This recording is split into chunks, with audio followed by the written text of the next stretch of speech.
chiaro che con 10 anni di assessorato alla sanità regionale veronese si è spostato l'asse preferenziale a Verona.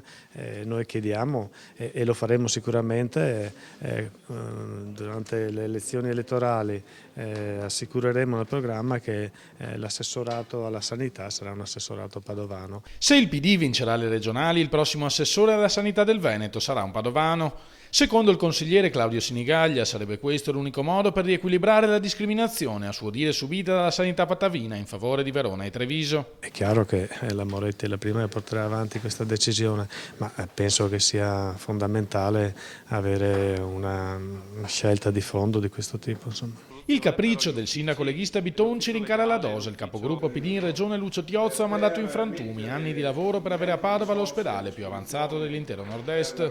Qualsiasi soluzione proposta da Zaia a 2 mesi dal voto che osano i democratici è una patacca elettorale che serve soltanto a cercare giustificazioni per non aver realizzato l'opera più importante che doveva partire durante questa legislatura. Riteniamo che l'ospedale poteva e può essere ancora costruito attraverso risorse pubbliche e un progetto che veda la realtà di Padova al centro delle scelte strategiche della Regione Veneto, ma dico ancora di più strategico dal punto di vista nazionale, se vogliamo che la sanità veneta continui ad avere quel ruolo straordinario come quello che abbiamo vissuto negli anni passati.